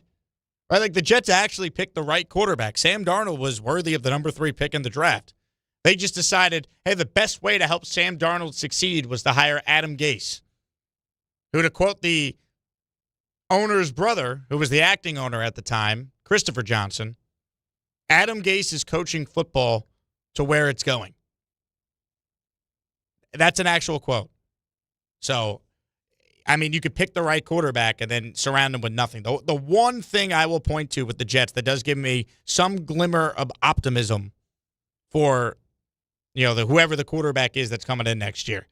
You're not starting from scratch. Like the quarterback that plays for the Jets next year will be in a way better situation to have a chance to succeed than Darnold was and even Zach Wilson in 2021. Like the offensive line for the Jets has some legitimate studs on it. You watch Myles Garrett destroy the Ravens' offensive line on Sunday? Well, Myles Garrett against the Jets, they held him to his worst game in 6 years. He only had 1 sack, and that sack came more on Justin Fields holding on to the ball than Myles Garrett beating Olu Fashanu, who was great in that game. And Armand Membou's had really an all-pro level year as a rookie. He looks the part. So you got 2 bookend tackles. I think Joe Tippmann's played really well at guard. I think you do have something with your offensive line. If you're the Jets, you have a number 1 receiver in Garrett Wilson. I think you have a good tight end in Mason Taylor. I'll give them the benefit of the doubt that the Jets didn't trade Breece Hall at the deadline because they intend to either franchise tag him or pay him. So you're not starting from nothing with your running back room. You have a number 1 receiver. The O-line's not terrible. It's not the worst place for a rookie quarterback. I just have questions about who that quarterback is and the people that are actually picking that quarterback. So we'll see. But I'm telling you, the Jets did not acquire all these picks to not be willing to trade some of them to get their guy if they need to get their guy. That's how I look at it. Now, Mel Kiper was a guest on DiPietro and Rothenberg today. And I mentioned Fernando Mendoza, and that was the guy that Paul said he likes the best out of any of them. This was Kiper giving us a comp for who Mendoza potentially is at the next level. People said Kirk Cousins when he was coming out. I think that's underestimated. Kirk was a fourth-round pick. Now, he should have gone higher when you go back and reevaluate it. But in terms of Mendoza, I brought up Peyton because, Peyton didn't have any wow stuff. And that was the same thing they said to me. I had guys in the league say if his name was Peyton Jones, it'd be a third-round pick. And then people reminded me, well, they said the same thing about Shador. Why didn't you just rank Shador as a third-rounder? Well, if I'd have listened to that with Manning, how would I have looked? And I didn't listen to it with Shador either because it didn't work with Manning. And we'll see how it does with Shador Sanders. But at the end of the day, the league looks at it that way as well. There's some in the league, I say, that were not high on Peyton Manning at all. Some like Ryan Leaf better. Ryan Leaf had all the traits. Peyton Manning didn't. How'd that work out? Hey, if Mel Kiper is right that Mendoza's Peyton Manning, all right, Mel, I mean, name the price of the check I will write for you to the charity of your choice. He's comparing him to Peyton Manning? Really? If the Jets get him, I hope he's right. But, man, it's funny. Finebaum doesn't really like any of them. Mel Kiper compares to the Peyton Manning. So that to me was unbelievable when I heard Mel say that on DiPietro and Rothenberg earlier. 800-919-3776. Let's get back to some of your calls right now. Let's say hello to Hector, who is in Queens, who is first up this hour on the K Show with Jake Asman in for Michael. What's up, Hector? Hector, you're gone. You got to be ready to play when you call into the show. All right? I got a quick hook. I'm going to the pen right. Unlike Aaron Glenn, who didn't bench Justin Fields until it was far too late, I have a very quick hook. 800-919-3776. Ira in Staten Island is next on the show today. What's up, I? Hey, Jake. How are you? And I'm ready, but unfortunately, we're talking about a draft and not maybe winning football games. This is the earliest I've done draft talk, Ira. We're breaking down quarterbacks on November 18th. It's depressing. It's very, very sad. Very sad. And you know what? Whether it's Kiper, no disrespect to any of these professionals or you and me, at the end of the day, nobody knows how anybody's going to develop at the next level. Nope. You may have a feeling, just like I had a feeling about Jackson Dart. Doesn't mean I knew anything more than anybody else. It just, sometimes you just feel that way. But, with the Jets quarterback situation, if the Titans don't get the number one pick, you know it. If the Saints are picking one, you could kiss Mendoza goodbye. I do not like Simpson. I already spoke to a scout, and he agreed with me. He should not be coming out of school this year. And then after that, how about the dead cap money that the Jets have with Justin Fields and Aaron Rodgers for next season? It's close to $60 million. So if they're going to get a quarterback, he's going to play right away, most likely, you would think, because they're not going to be able to afford to bring in a stopgap guy unless they make Fields the starter or Taylor the starter next year. Or unless they get, some other stopgap guy for, under $10 million. And that, I don't know if you heard the first hour, Ira. That was a big issue I had when we just talk about, how we got here with Fields. They grossly overpaid for the guy. Like Sam Darnold a year ago signed for $10 million with Minnesota. You look at the contract Daniel Jones signed with the Colts. It was 1 year up to $14 million, $13 million guaranteed. The Jets guaranteed Fields $30 million on a $40 million contract, which to me either screams they completely misread the market or they obviously thought Fields was going to potentially be their guy, and he's been as bad as he's ever been. So that also gives me great concerns with this regime now making this pick this offseason. Well, I agree with you. We're on the same page, but I don't think it was the market mistake. I think they just evaluated him wrong. And once again, you look at tape of him coming out of college, just like so many others that didn't make it in the NFL. He has all the tools, he just doesn't get it, man. It's whether it's mentally processing defenses, whatever the situation is, he just doesn't get it. And you know what? 3 years from now, I wish him well. He's on another team. It would kill me to see him be another Geno Smith or Sam Darnold 2 years from now. Look, I a good call. I would be shocked if that happens with Fields. I think at some point you kind of are who you are. But, look, we can't rule it out just because it is the Jets, as sad as that is. Right? The one thing that would kill me the most if this guy ever went somewhere and played great would be Zach Wilson. Because I am convinced he's just terrible. I really am. You could blame the Jets for a lot of things. I don't care who was coaching Zach Wilson. It wasn't going to matter. And think about it. Zach Wilson got removed from the second string spot on the Dolphins depth chart for Quinn Ewers, who was a 7th-round pick, this past year. So, like, he lost his job, I guess, in practice as the backup. I think they, like, flip-flopped a couple times. By the way, isn't it amazing Tua's been healthy so far?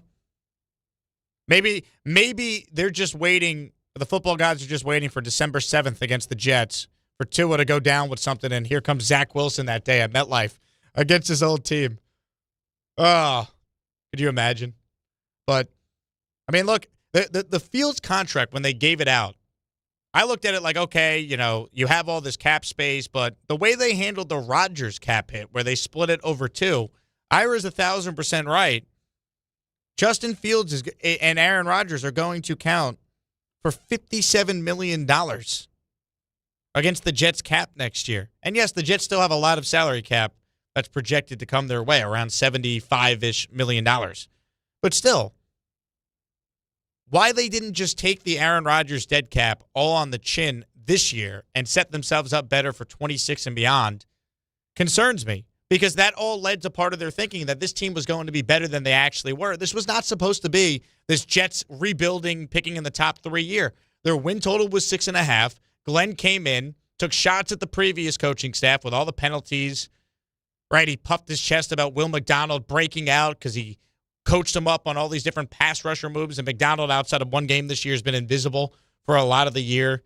You know, Glenn had the line about, we're here to win now. This is not a rebuild, when asked directly if it was. And you could say, oh, what's he supposed to say? But his actions also tell you they thought they were going to be a lot better. So I hope over these final 7, because he's not going anywhere, he improves. I think that's all you can hope for if you're a Jet fan, that the guy learns and gets better, because I don't think he's going anywhere. And I think there's got to be some serious conversations had about this coaching staff if Glenn is here, right? Dan Campbell, everyone loves to make the comparisons to Glenn and Campbell. Yes, let's bank on a historic outlier to be great. But okay, I'll play, as Michael Kay would say, your reindeer games on that. Dan Campbell, after his first year, you know what he did? He fired Anthony Lynn and then promoted Ben Johnson. Is Aaron Glenn going to be willing to make a defensive coordinator change? Not offense. I think Engstrand's going to stick around. But is Glenn willing to move on from Steve Wilkes? I mean, the Jet defense is 29th in the league this year in DVOA. They've been terrible. They have 1 turnover all year. Their head coach had 40-something interceptions in his career. Aaron Glenn was a ball hawk. 8 of their 11 starters were back going into the year. And don't tell me, oh, well, they traded Sauce and Quinnen. They had 1 total turnover with Sauce and Quinnen before they were traded. This has been a problem all year for the Jet defense. And outside of the Cincinnati game, anytime they needed to get a big stop at the end of the game, they failed. They faltered. They should not only have 2 wins right now. If they were a better coached team, they would be better. You know, and Aaron Glenn came in and he highlighted the fact that the Jets blew 7 fourth-quarter leads a year ago and that his staff would be able to change things and they'd be better. And he even had the now infamous line over the summer, the last 4 minutes of each half belonged to the coach. And the Jets lost a game against the Broncos in London because of the head coach completely bungling the last 4 minutes of each of those halves that day. He didn't know how long the potential game-winning field goal would have been for Nick Folk in that game. Remember he said it was like 65 or 68. Coach, it was 61. I'll never get over that. And Nick Folk hit from 58 yards 2 weeks prior to that in the Jets' loss to Miami on Monday Night Football. So over these final 7, you don't want to see any more of that if he's going to be here. You want to see him continue to improve and get better and just hope that, you know, maybe they just luck into a quarterback because who the heck knows.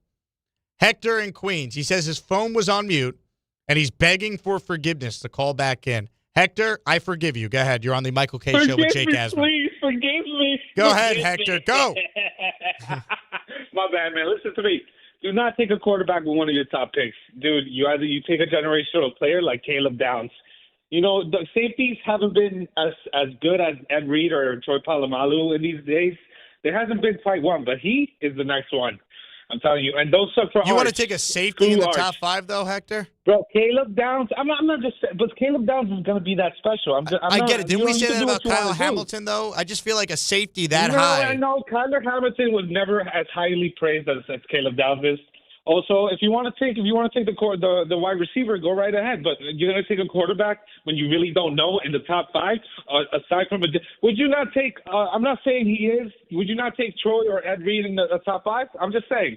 I'm not saying he is. Well, Also, at least it's a premium position. Yeah, but here's the thing, Hector. I understand. What's your plan to get a quarterback if you don't do it in the draft? I don't think Aaron Glenn and Darren Muji could say we're going to wait till 2027 where it's a better QB class. We say that every year. This year was supposed to be a great quarterback class. Garrett Nussmeier, Cade Klubnik, Lenoris Sellers. I mean, we do this every year, right? Jackson Dart a year ago was not thought to be a first-round pick. And by the way, if we did a redraft today, he's probably going first overall. Like, nobody really knows. You have to just take a quarterback and do everything in your power to surround him with talent. And I got news for you. The Jets should take 2 quarterbacks this year. Take someone on day 3. Take Drew Aller on day 3 this year. Remember when the Redskins drafted RG3 and Kirk Cousins the same year? Remember when the San Francisco 49ers drafted Trey Lance, who they traded up for, by the way, but they saved their rear ends by also taking Brock Purdy? Why can't the Jets take 2 quarterbacks this year? None of this matters till they get the quarterback. It really doesn't. And the 3 picks they have in 2027, yeah, that sounds great to use to trade up and get your guy. But what if the teams in front of you say, nah, we're good. We're not trading with you. Remember the Giants tried to get Drake May? They got turned down. What if the teams in front of you are in your division? Giants tried to get Jaden Daniels. Well, Washington was not going to make a trade with you. And the Giants were coming up from 6. What if the Jets win too many games like they seemingly always do at the end of the year? And they're not in position to get the guy they actually even want a year from now. Then what? And if the Jets go 4-13 in 2026, are Darren Muji and Aaron Glenn guaranteed a 3rd season where then what? They'd have to win with that rookie quarterback? What rookie quarterback besides Stroud and Jaden Daniels come in and lead the team immediately? Have a winning season. It's hard. Most guys aren't that. We could say, Mark Sanchez, with a stacked team that was 8-3 before Favre got hurt the previous year. Most rookie quarterbacks come in, and it takes a year at least before they start to play a lot better. So then you're putting that type of pressure on Glenn in his 3rd year at that point to win with a rookie. That's why you got to get the quarterback figured out this offseason. And if it really goes horribly, then you could do what the Cardinals did where they drafted Josh Rosen, and then a year later they had the number 1 pick. What did they do? They drafted Kyler Murray. Ironically, Steve Wilkes, who's the Jets DC, was the head coach for that 1 year, and then he was one and done. So, look, it's easy to bench Justin Fields, but I go back to what I said at the top of the show. The real concern I think every Jet fan should have is, can Aaron Glenn and Darren Muji actually get the next quarterback they pick correct when they were this wrong about Justin Fields? 800-919-3776. Lots still to do. Got some thoughts on the Knicks. It's Trent Grisham Day if you're a Yankee fan. Grisham has till 4 today to accept or decline the 1-year, $22 million qualifying offer. So we got to talk about that. Lots still to do. No Michael K. No Michael K. Jake Asman in for Michael till Don, Hahn, and Rosenberg at 3. Keep it right here. You're listening to 880 ESPN New York, the ESPN New York app, and the ESPN New York YouTube channel. That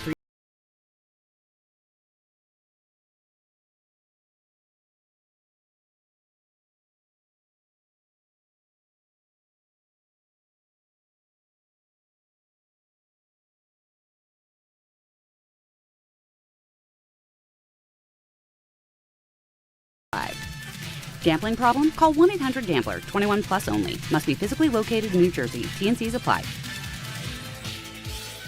Friends, it's football season, the best time of the year. You should be out there tailgating, cheering on your team, and enjoying every Sunday. But if you're dealing with neck pain, back pain, sciatica, or nerve pain, even getting off the couch can feel like a challenge. You don't have to live like that. There's help. Dr. Jay Shaw at Sandwell Pain is New Jersey's top pain specialist. He's Ivy League trained, double board certified, and is dedicated to helping you get back in the game. Here's what makes the difference. No surgery, no scars, no long recovery, no pain medication. Just precise, non-surgical image-guided procedures that deliver real results. Dr. Shaw treats neck pain, back pain, joint pain, migraines, nerve pain, and sciatica. with a plan that's customized for you. Same-day and next-day appointments are available, and with offices in Woodbridge, Livingston, and Inglewood, relief is always close. So don't let pain keep you on the sidelines this season. Visit SandwellPain.com to call, text, or book online. Most major insurances are accepted. That's SandwellPain.com. Relief is closer than you think, and it starts today.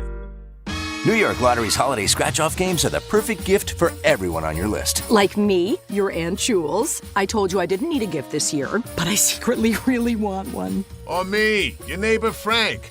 I hope you didn't forget I'm coming to your holiday party tonight. Or me. Why does no one ever think of the voiceover guy? Anyway, New York Lottery's holiday scratch-off games have more winners and top prizes up to $5,000. Please play responsibly. Must be 18 plus. Gambling problem? Call 1-877-HOPE-NY or text HOPE-NY. Rich Eisen here, and we're brought to you by Sonos. The holidays sound better with Sonos speakers. Whether it's a movie night that feels larger than life or the roar of the crowd as your team takes the field, Sonos helps create the moments you'll remember. Beautiful design, incredible sound, and effortless control mean you can focus on what matters most, enjoying the season. I love Sonos, and so will you. Discover how easy it is to bring every room to life with incredible sound. Explore Sonos speakers, soundbars, and more at Sonos.com.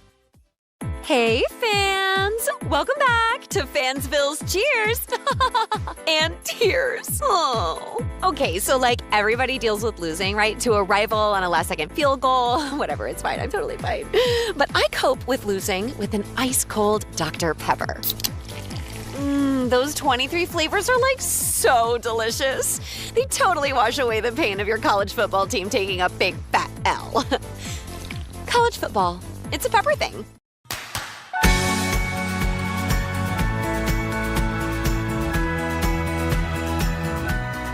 Jake Asman in for Michael K. till 3, the ESPN New York holiday party. It's back. Both the Michael K. Show and Don Hahn and Rosenberg are bringing the holiday cheer at your mother's house in Garden City Park, Long Island on Friday, December 12th. That's right, your mother's house. We're once again collecting unwrapped toy donations this year to benefit the Garden of Dreams Foundation. It all kicks off at 1 p.m. on Friday, December 12th at your mother's house, brought to you by Amazon Pickup. I've been to your mother's house in Garden City. Great spot. So I will definitely try to be there for the holiday party, and you should too. Right now, though, we get to more of your calls. 800-919-3776. Let's say hello to Justin in Toms River, who's first up this segment on the K Show. What's up, Justin? Hey, Jake. Thank you, as always, for taking my phone call. I'm a longtime Jets fan like you, Jake. The Jets are in a very tough position, and you look at it's very interesting, I'm going to say the least. The Jets are obviously in a desperate need of a quarterback, but I'm in the position, if I were the GM, you cannot just take a quarterback at the sake of taking a quarterback. Jake, obviously I'm no QB prognosticator, obviously. I'm not a big fan of this draft class. I'm going to be honest with you. I'm not really sold on any of them. I could be absolutely wrong. Did you like anyone last year, Justin? Because remember, last year they said the same thing about this class. It's good. It's not great. Maybe it's just Cam Ward. Meanwhile, Jackson Dart at this time was probably a third-round pick, and now look at him. That's very fair. I'm just saying, from my eyes, I've hit obviously over the years. I thought Stroud was very good. I thought May was going to be very good. But just to say the least, I think the ideal situation for the Jets is like what happened with Carolina and the Bears. If they don't like one of them, they trade out of that top 3 spot and move back and gather more picks. Obviously the Jets are in big need in their secondary. They need a lot of weapons on offense. Obviously, there's a lot to be desired. I just don't want to see any offensive, defensive linemen. I think the secondary, I think the linebacking core, I would love to see wide receiver. But I think ideally the Jets should move down and acquire more picks because this roster is depleted. And I know it's not, and I know Aaron Glenn's going to be, I know that's going to be your argument. He's going to be on the hot seat.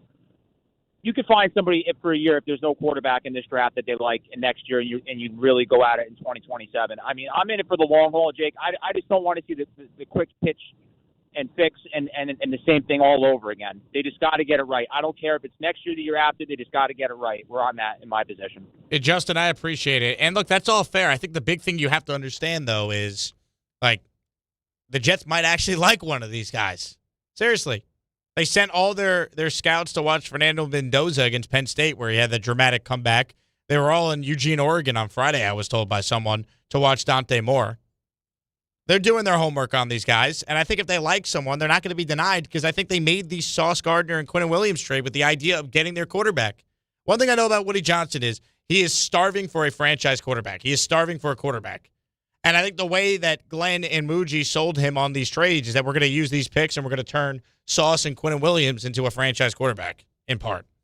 So I think the Jets are going to be aggressive this offseason in the draft. I do. I think the idea of just waiting till next year is not practical. It's not realistic for a regime that I don't know if Aaron Glenn necessarily gets 2027 if they go 4-13 in 2026. I don't think it's a lock. And you could take a quarterback this year and then do it again next year. Or you could take two in the same draft. We've seen teams do that. I think you keep taking one until you find one. I really believe that. Not all in the first round, but you could take someone on day one and then take someone in the fourth round, for example. To me, there's nothing wrong with that. If you don't fix quarterback, you're not winning. And I just think it's so tough when we go, I don't know if I really like anyone. Like, Jackson Dart would go 1-1 right now if we did a redraft. Like, you don't know. And until the Jets have someone, I think you got to keep evaluating the position and try and bring someone in the draft almost every year. And this year, like, how else are you going to get a quarterback when you're likely going to be picking in the top 5? Like, it's your best chance at it. 800-919-3776. As far as his first point, I'm not taking a safety, or I guess that was the 2 callers ago. Caleb Downs might be great. I'd rather trade out. That I agree with. I'd rather trade out and get more picks than take a non-premium position in the top 5. I just don't believe that's the smart way to build your football team. Just like I don't believe in taking a running back that high either. Right? How's Ashton Genty doing on the Raiders right now? As good as Saquon was with the Giants because they never had the right team around him, the right offensive line, did they get to truly maximize his value as the second overall pick? I just think if you're picking that high, you either trade out, obviously take the quarterback if there's one you like, or take a premium player, premium position, pass rusher comes to mind. The one good thing I'll say about the Jets, right, because it's tough when the team is 2-8 in the middle of a 15-year playoff drought, but who's counting? Of their 5 first-round picks over the next 2 years, I think what should encourage every Jet fan, knock on wood, this remains the case, but you have Armand Membu and Olu Fashanu signed, sealed, delivered on your offensive line for what hopefully is 10 years together as bookend tackles. So to not have to use either of those first-round picks this year and your 3 next year on an offensive tackle, that's not nothing for a Jet franchise that is going to, at some point, probably next year, I still believe, play a rookie quarterback, and you want to give that guy a chance to be successful. More calls right now. Let's say hello to Ryan in the car. Hello, Ryan. Hey, Jake. How you doing? Let me just say you have made me not hate when Michael's out, man. Always appreciate when you're on. Well, I appreciate that, Ryan. Michael will be back tomorrow, though, so have no fear. All right. 2 quick draft points. One, I kind of right on the train, and this is with your point. If you're a quarterback-needy team in any round of the draft, how do you ever leave the draft without a quarterback? 5th, 6th round, who cares? Just how do you ever leave the draft without one?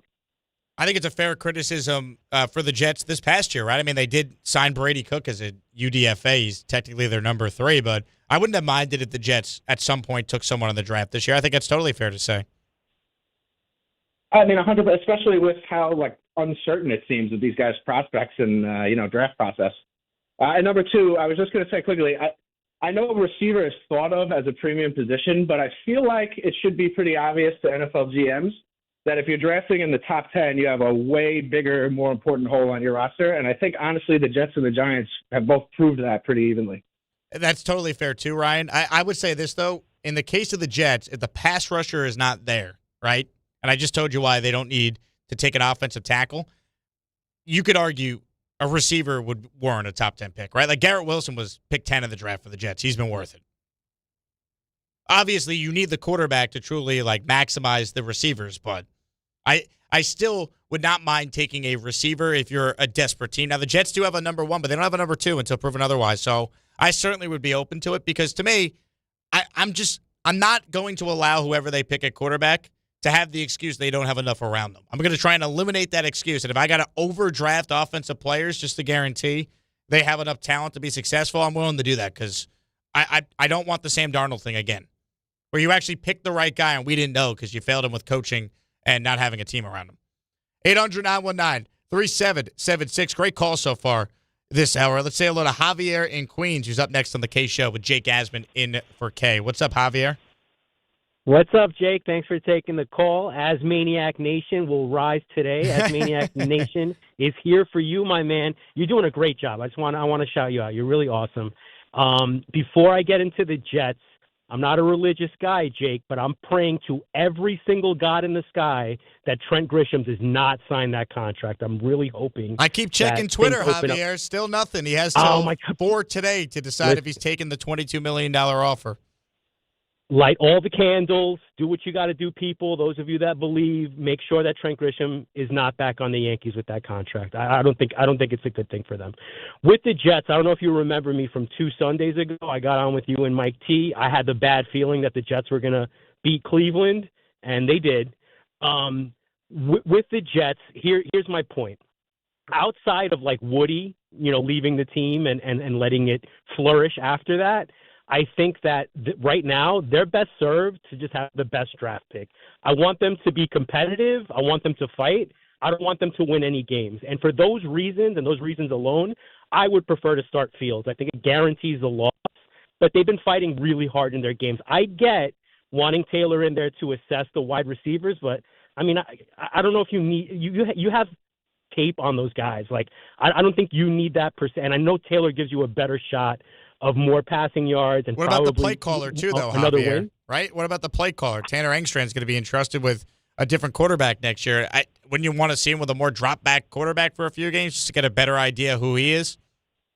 I don't know. I guess I want to believe that there's enough that you can see in practice that you can make those assessments. Well, practice. I get it. I mean, you listen to Aaron Glenn. Well, Javier, you listen to Aaron Glenn. The Jets always have these great weeks of practices, and they never win. So I actually need to see them against a team that's not the Jets, because we know the Jets will tell you Wednesday through Friday they're the Kansas City Chiefs or the New England Patriots dynasty of practicing. So that's the argument to actually see some competency in these games. Yeah, I get the logic behind it, but personally, I'd rather secure the loss. So that's why I would want Fields. Shout out to the animals in the chat. And, Jake, keep up the good work. We got to get you on air a lot more. You're really fantastic. Thank you, Javier. I appreciate it. Look, I won't tell any Jet fan how to fan. If you're rooting for losses, I get it. I would like to see competitive losses, especially if they're keeping this head coach. I don't want the Jets to quit on Glenn and the team to be blown out every week. I don't think that's good. Right? Like, look at the Giants. Abdul Carter's missing meetings, sleeping through walkthroughs. And they had the quarterback. Like, Dart was playing well, and they still couldn't win because you still need the coaching staff. You still need the roster. Like, quarterback's only one part of it. And I'm telling you, the Jets made these trades because they're not going to be outbid if there's someone they like, and they're going to move up and get them. Doesn't guarantee anything because maybe the Saints have the number 1 pick, and they say, we're not moving. I don't care how many picks you offer us, but look, Tyrod is better than Fields. I don't think the Jets are going to rattle off a bunch of wins here. They're not finishing 9-8. I think if they won 2 games with Fields, there's 7 games to go. I could see the Jets probably winning 2 more games. They have a game late in the year against the Saints. They have a game at home against Miami.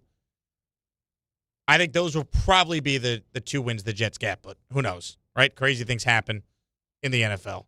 800-919-3776 is the number. Let's go to Vinny in Staten Island before we break for the final time. What's up, Vinny? You're on with Jake Asman here on the K Show. What's up, Jake? How you doing, buddy? What's up, Vinny? I hate when fans talk like that.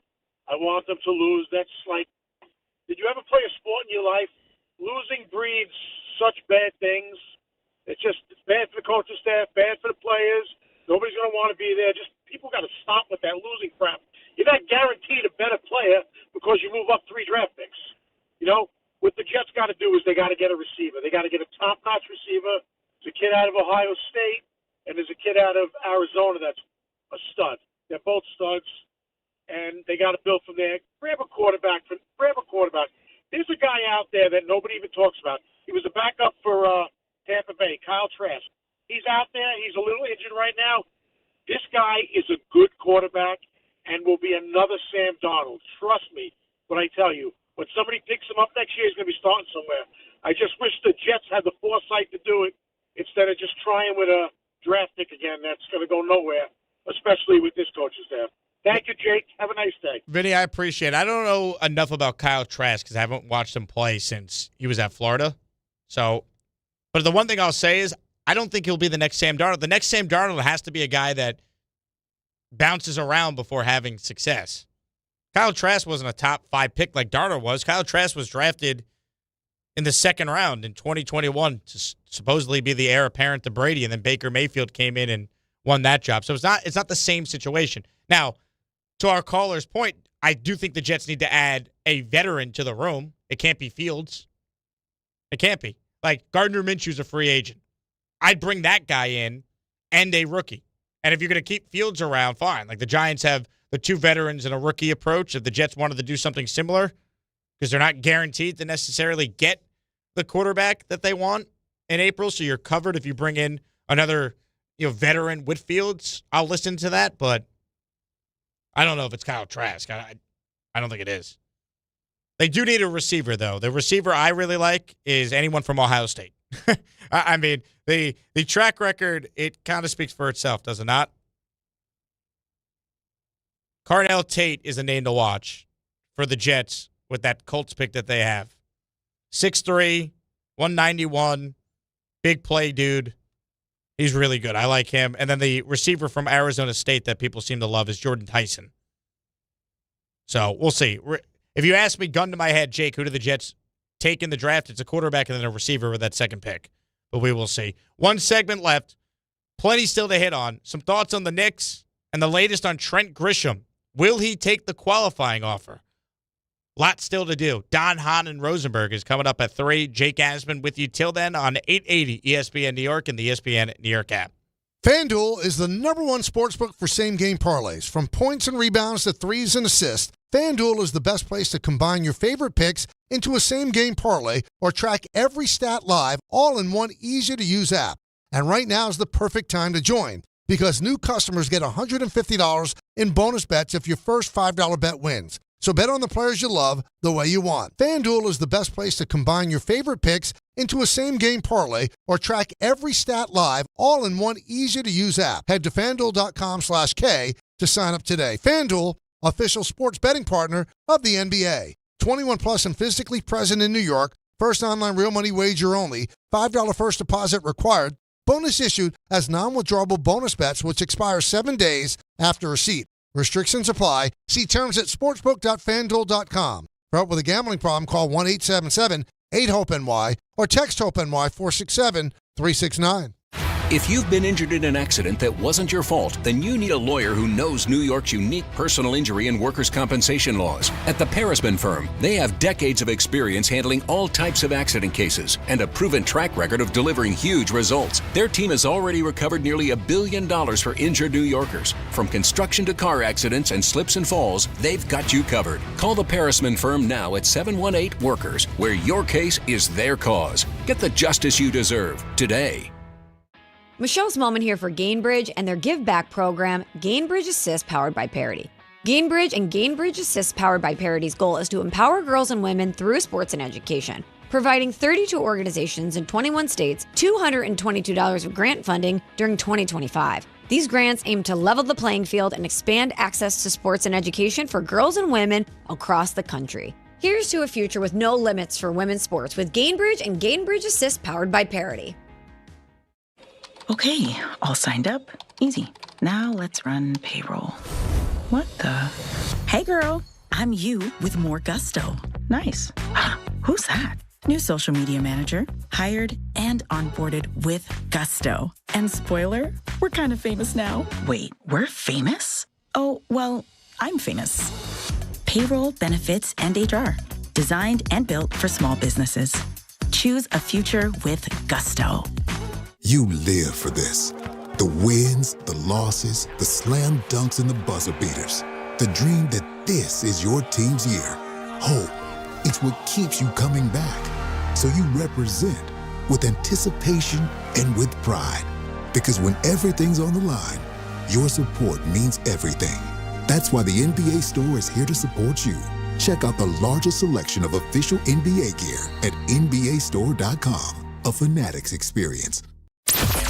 Tuesday with Don, Hahn, and Rosenberg. The Knicks fought to the end but remain winless on the road this season. Final horn sounds. Foul came after the buzzer. The Knicks had 3 chances on the right side basket to tie it. But in the end, Miami hangs on 115 to 113. Any reason for concern with their injuries? Don, Hahn, and Rosenberg today at 3 on ESPN New York and streaming live on YouTube.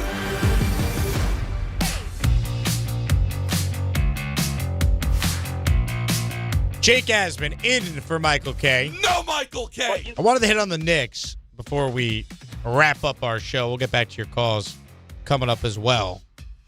The Knicks last night lost a game that if they have Jalen Brunson, they win. So for those of you out there saying, oh, they moved the ball better without Brunson, right?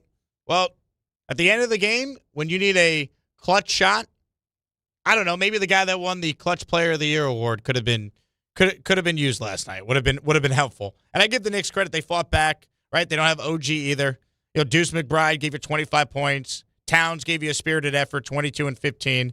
But those two combined missed 4 potential game-tying shots in the last 20 seconds. And once again, I'm not going to go crazy over the Knicks in November. They're going to be assessed in May and hopefully in June. But last night is why you need Jalen Brunson. All right, I already saw some people being like, "Oh, well, the Knicks, they played really well without Brunson last year.